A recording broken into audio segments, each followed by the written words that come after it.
Коротко о играх по фильмам.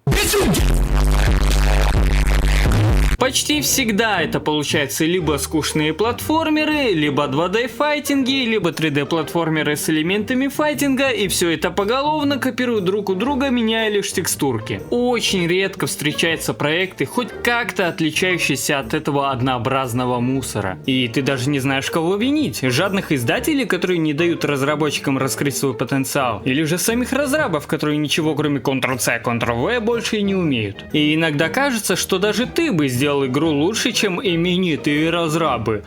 Жаль, тогда в 2011 году разрабы игры по Тинтину не знали про такую возможность, ведь тогда бы удалось избежать этого. И даже несмотря на неплохую мобильную версию, все же после такого провала делать новую игру никто явно не спешил. На продолжение фильма вообще все забили. Не, Питер Джексон, конечно, говорит, что вот-вот, как только свободное время появится, мы сразу же обязательно снимем Тинтина. То-то он за 7 лет ничего кроме документалки по битлам и не снял. Наверное, сидит, сюжет для сиквела придумывает. И, казалось бы, можно было уже хоронить Тинтина, но внезапно Pendula Studios дала смачно пенделя франшизе и 7 ноября 2023 года выпускает полноценную игру по мотивам комикса за 2 косаря?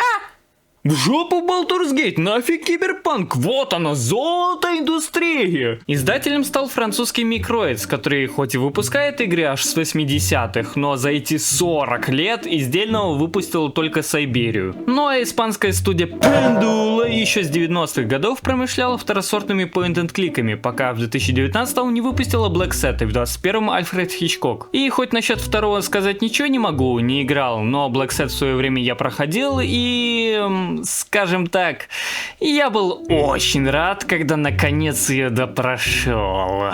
Мне не понравилось. И казалось бы, как издатель с одной единственной успешной игрой и разраб с ходилками-бродилками могут сделать приключенческий детективный экшен по мотивам комикса середины прошлого века? Вот задался я этим вопросом, зашел в игру и...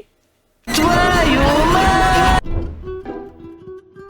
Почему вообще были выбраны именно сигары фараона? Это же один из ранних комиксов, где еще не появился Хэддок, Дюпон и Дюпон еще не так хорошо знакомы с Тинтином, да и сам комикс немного своеобразный и местами даже поехавший. Тут дело в том, что разработчики отталкивались от наполненности и важности комикса для франшизы. А ведь в сигарах Тинтин посетит аж целых 3 страны, и именно в этом комиксе впервые появится нам знакомый Алан и нам незнакомый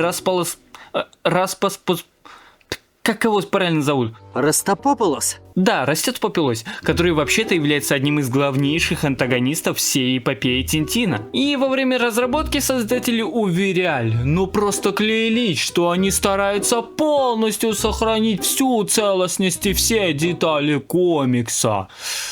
Ну, сказать, что они не справились, это нагло соврать. Они полностью пересказали практически каждый кадр, каждой страницы комикса, местами даже цитируя диалоги. В комментариях под разбором Тинтина некоторые говорили, что нельзя полностью пересказать сюжет мультфильма, и он в любом случае будет отличаться. Нет, можно, и эта игра доказывает это. В случае, где сюжет отходил от оригинала, можно буквально по 3 пальцам посчитать. В игре нет лишь моментов, где Тинтина увозят на неотложке, где его расстреливают.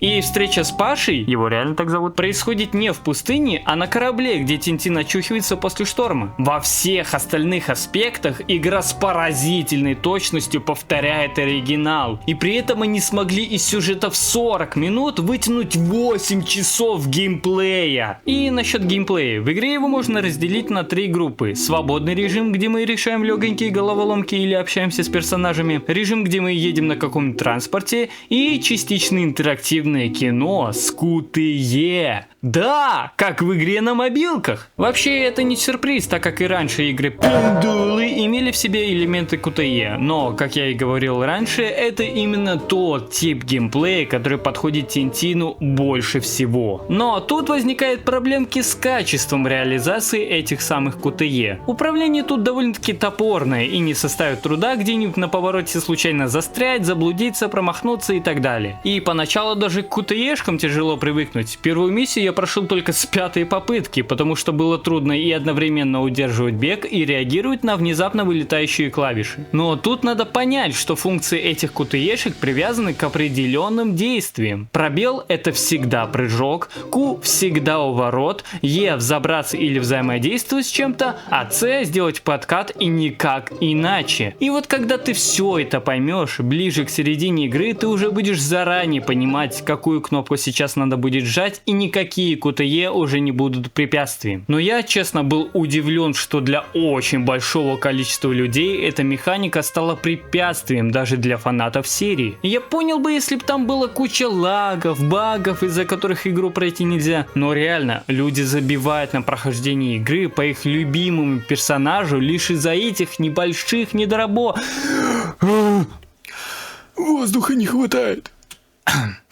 Лишь из-за этих небольших недоработок. А ведь игра очень даже проработана. Все локации наполнены деталями, текстурки качественные, графика и освещение вообще благодать. Есть отсылки на другие комиксы по Тинтину, а вот тут, если приглядеться, зашифрован весь сюжет Сигар Фараона. Помните, что в игре по фильму на ПК Милу был бесполезен? Тут нередко бывают моменты, когда нам надо за него играть и решать какие-то мелкие головоломки, и реализовано это просто бесподобно, будто бы реально камеру к собаке прицепили. И вообще в целом чувствуется, что разработчики подошли к игре с большой ответственностью и вложили всю свою любовь в ее создание. Обычный детский комикс стал полноценной историей с параллельными сюжетными ветками. Персонажи, которые были лишь на фоне, превратились в настоящие личности со своей историей. Юмор тут полностью соответствует эстетике игры, и в некоторых моментах она даже напоминает недавнюю игру про Индиану, ведь даже действие их происходит в один временной период.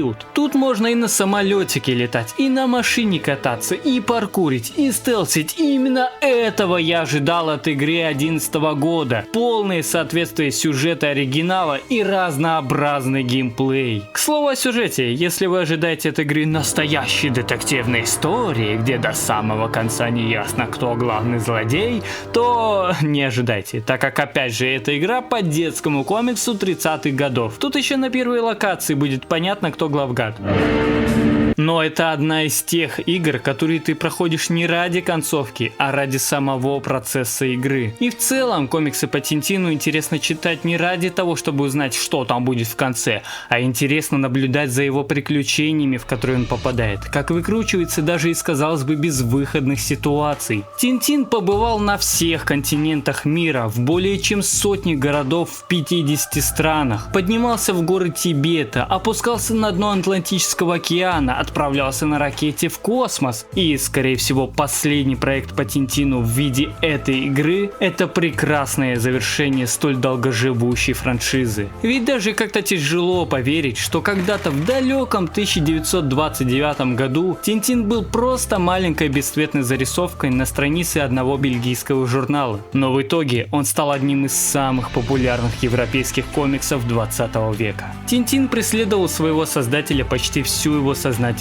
жизнь. И даже как-то неудивительно, что РЖ к концу жизни возненавидел собственное творение, как когда-то Артур Конан Дойл возненавидел Шерлока Холмса. Но факт в том, что Жорж Проспер Реми создал поистине культового персонажа. Комиксы Тинтина были переведены более чем на 90 языков и проданы около 200 миллионов экземпляров. И, естественно, это не могло не отразиться на мировой культуре. Даже если вы никогда не интересовались данной франшизой, вы даже можете не догадываться, какой невероятный вклад она сделала в медиаиндустрию. Ведь огромное количество известных во всем мире киновселенных стали такими, какие они есть, именно благодаря этому рыжеволосому репортеру с белоснежным фокстерьером. И, как это ни удивительно, Тинтин вдохновил множество других авторов на создание проектов, впоследствии превратившихся в свои собственные франшизы, о которых я бы также хотел поведать в будущих роликах.